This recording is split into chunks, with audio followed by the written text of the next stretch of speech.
Hi everyone, my name is Lisa Rodriguez and today I will be introducing our final project. It's the one of the most complex and geopolitical challenges in the modern history. It's the Kashmir conflict. The main objective is our presentation is to dissect this conflict through three core angles. First is we analyze its historical root, which trace back to the British partition of the Indian subcontinent in 1947. And the second, we will evaluate the current geopolitical and security implications of a border shared by numerous armed nations. And finally, we will address the prolonged human impact and the strategic importance of natural resources in the region. The question is, why did our team chose the Kashmir conflict for this project? So first and foremost is represents a critical risk of nuclear escalations. It's just like traditional territorial disputes, and Kashmir sits at the crossroads of the three nuclear powers. It's India, Pakistan, and China.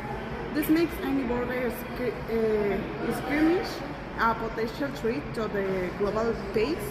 And secondly, it is that as a major challenge to the international diplomacy. It's the one of the United States, United Nations. It's a longest standing unresolved uses. So we have solutions regarding self-determination remaining unfulfilled for over 70 years. So the lastly, that's a conflict over vital resources. Kashmir hosts the critical glaciers and river basins to the delicate water security. So and the agriculture and survival of over 1 billion people in the south of Asia. And the understanding Kashmir is essential to understanding global stability and to deep dive into how this all started. And I will now hand it over to my teammate Alejandra, who will explain the historical background. Hi, I'm Ali, and we're gonna talk about India and the region of Jammu and Kashmir before 1947. Okay, before 1947, India was ruled by Britain authority, right? And it was governed by more than 500 states, principally princely states, right? Each governed by a local monarch. But ultimately, as I said before, under the Britain authority, right? Jammu and Kashmir, sorry, was part of those states. Although the majority of its population was Muslim, but its ruler was the Hindu Maharaja Hari Singh. And the situation was kinda strange and kinda explosive because how could you mix a leader, an Hindu leader, and a Muslim population, right? And this situation was seen as a potential source of controversy. And that's how the partition of India and Pakistan happened. And when Britain announced the end of its colonial rule, the princely states were asked to choose either to join India or Pakistan. And Kashmir tried to remain independent, but the situation quickly changed. In October of 1947, tribal forces from Pakistan entered to the region, and faced with this invasion, the Maharaja Hari requested military assistance from India.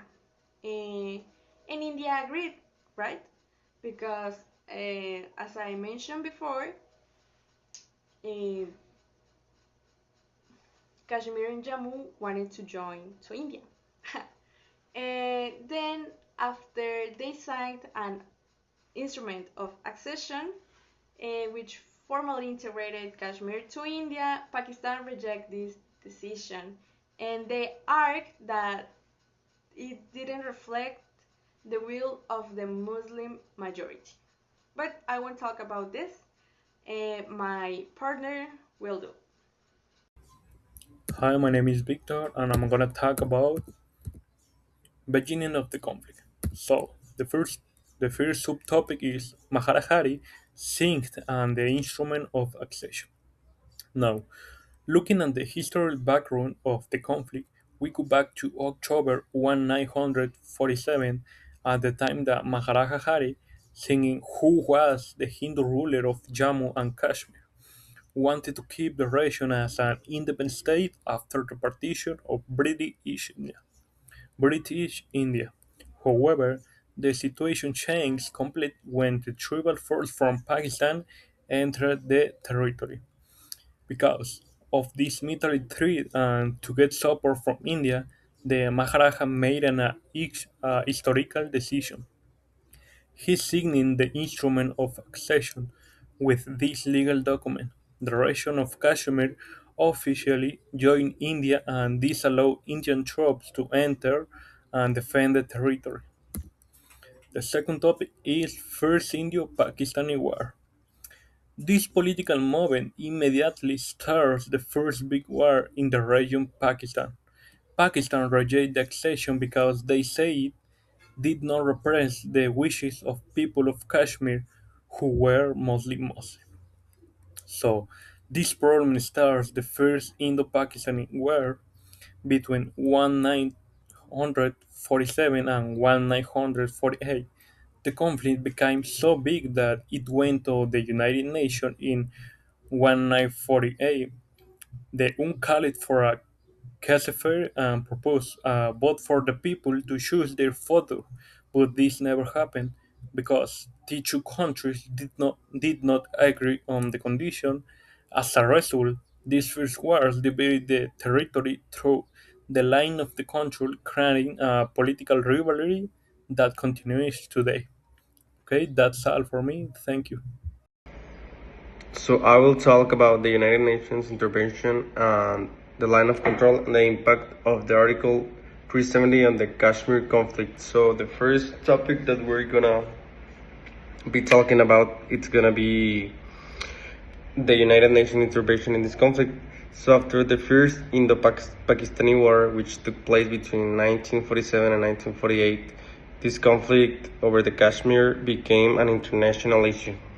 India brought the dispute before the United Nations, hoping to find a peaceful solution. The main objective of the UN was to stop the fighting and prevent the conflict from becoming even longer. So to achieve this, the United Nations called for a ceasefire and established the United Nations Military Observer Group in India and Pakistan, also known as the UNMOGIP, in 1949. Their mission was to monitor the ceasefire and report any violations. The UN also proposed holding a plebiscite, which will allow the people of Kashmir to decide whether they want to join India or join Pakistan. However, this proposal was never implemented because both countries disagreed on the withdrawal of their military forces, so giving this as a result that the Kashmir dispute remained unsolved. And adding another fact of this for this conflict was the creation of the line of control, or LOC. The LOC is the de facto military border that separates the parts of Kashmir administered by India and Pakistan. So it's not officially recognized as an international border, but it serves as the practical dividing line between these countries.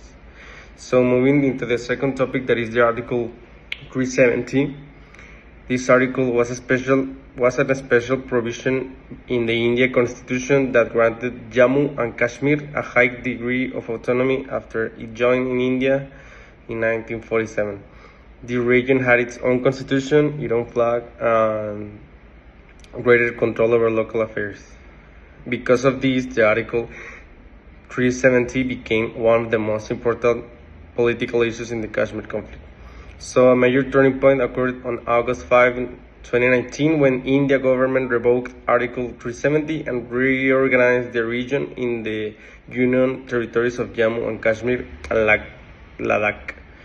India argued that this decision will strengthen the national unity, improved security, reduced terrorism, and encouraged economic development.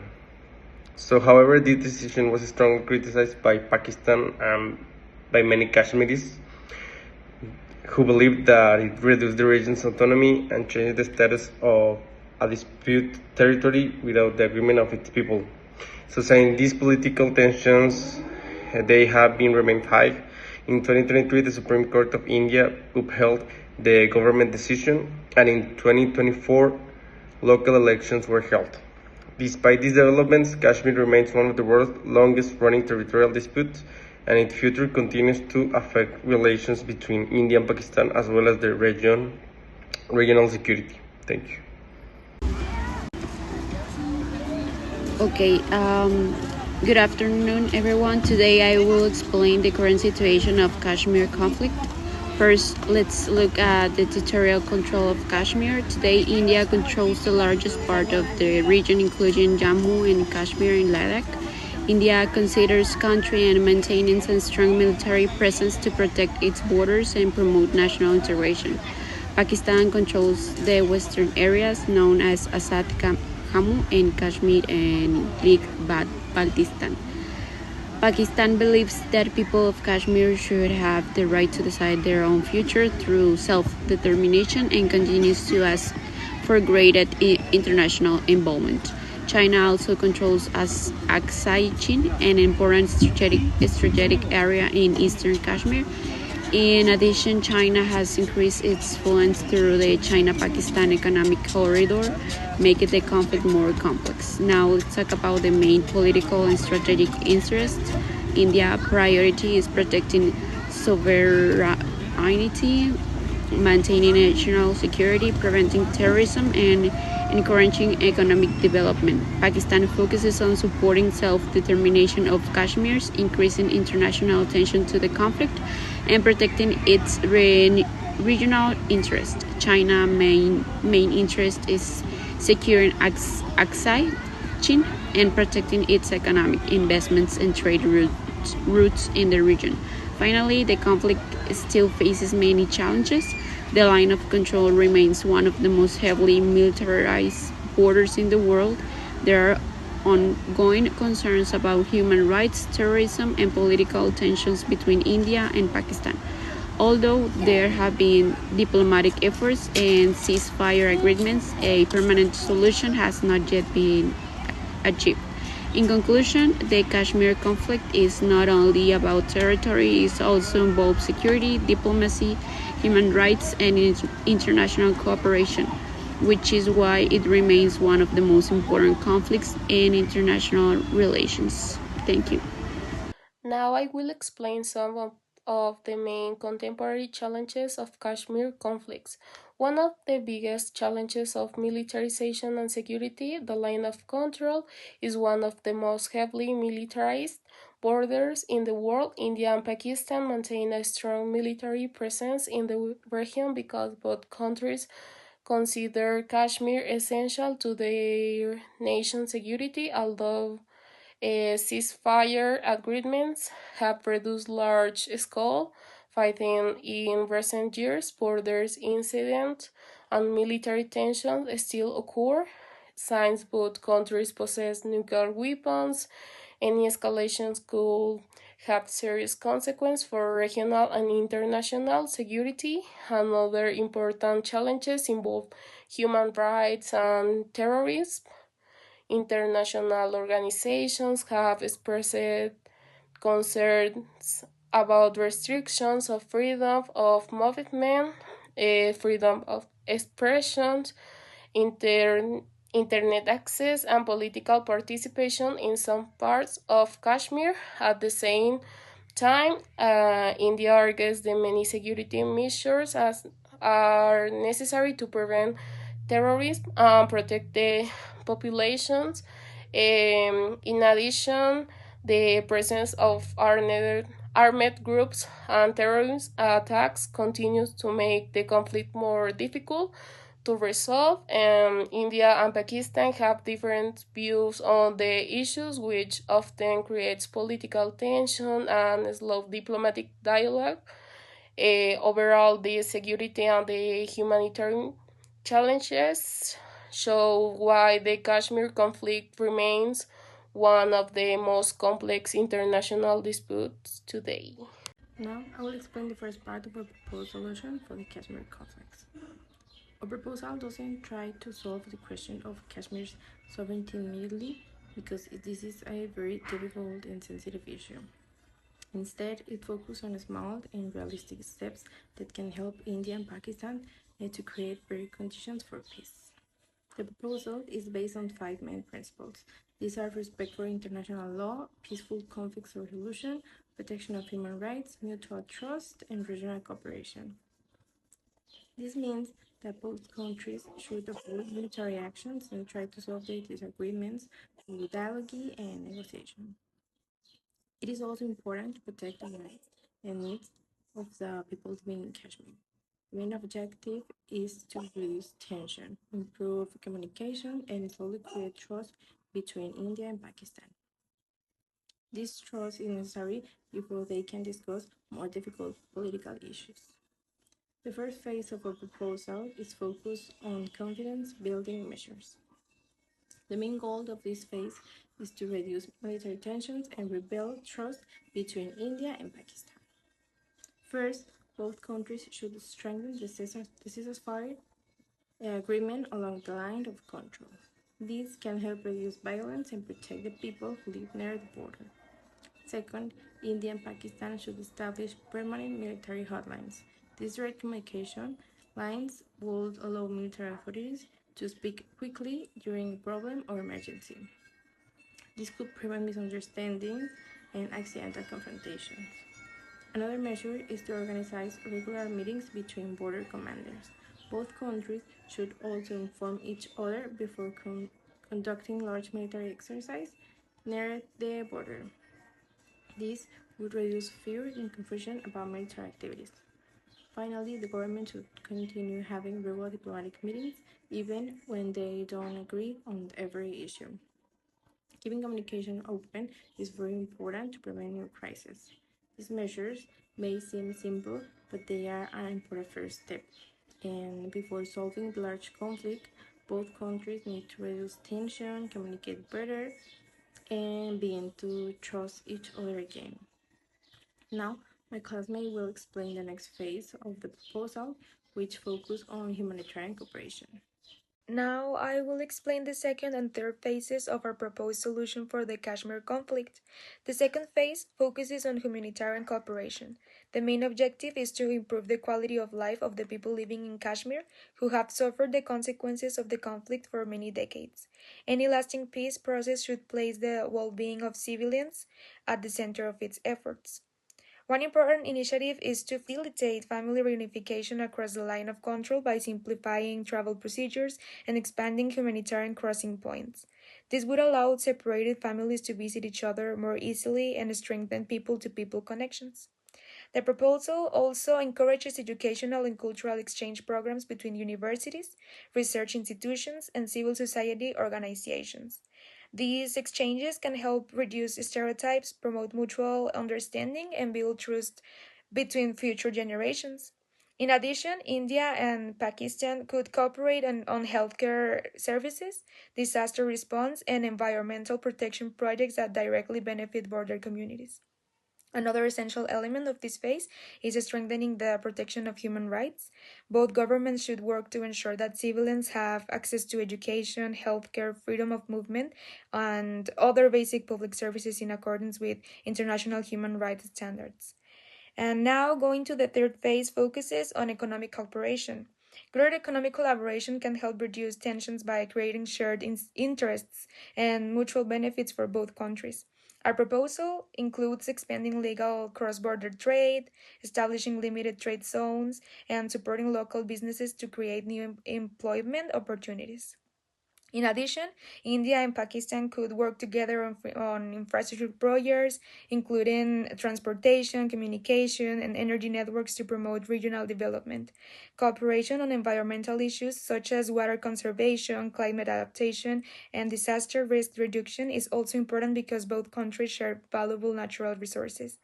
By working together on humanitarian and economic initiatives, India and Pakistan could gradually build confidence, improve regional stability, and create stronger foundations for long-term peace. Hello, my name is Daniel Garay. I'm going to talk about Phase 4. International mediation. In this phase, international mediation helps both countries continue peaceful negotiations. The United Nations can provide technical assistance and support humanitarian programs while progressing respect for human rights. Likewise, natural countries can facilitate talk if India and Pakistan request their assistance. At the same time, organizations such as the World Bank and the Asian Development Bank can fund projects to improve infrastructure and the quality of life in Kashmir. The goal is not to impose a solution, but to foster cooperation and prevent new conflicts before they rise. The last phase is about maintaining long-term political dialogue. Instead of trying to solve the conflict immediately, both countries should continue meeting regularly to discuss important issues, such as border security, economic cooperation, and human rights. It is also important to listen to the people living in Kashmir because they are directly affected by the conflict. Over time, these regular discussions can reduce miseries, strengthen cooperation, and create a more realistic path toward lasting peace. Hi, my name is Oscar Oros, and I present expect benefits and possible challengers. Our proposal could reduce violence and improve diplomatic relations between India and Pakistan. It may also promote economic growth, increase trade opportunities, and strengthen the protection of human rights for the people of Kashmir. Additionally, greater cooperation could contribute to regional stability in South Asia. However, there are also important challenges: political disturbance, domestic opposition, and military interests could make the implementation of this proposal difficult. Therefore, long-term commitment and cooperation from all parties are essential. And the next, it is a conclusion and final reflection. In conclusion, the Kashmir conflict remains one of the most complex territorial disputes in the world. A peaceful solution cannot be achieved through military actions alone. Diplomacy, dialogue, economic cooperation, and respect for human rights are the most realistic path to get lasting peace. Altogether, the process will be difficult and gradual cooperation between India, Pakistan, and the international community. Can you help build a more stable and peaceable future for Kashmir? Thank you for your attention.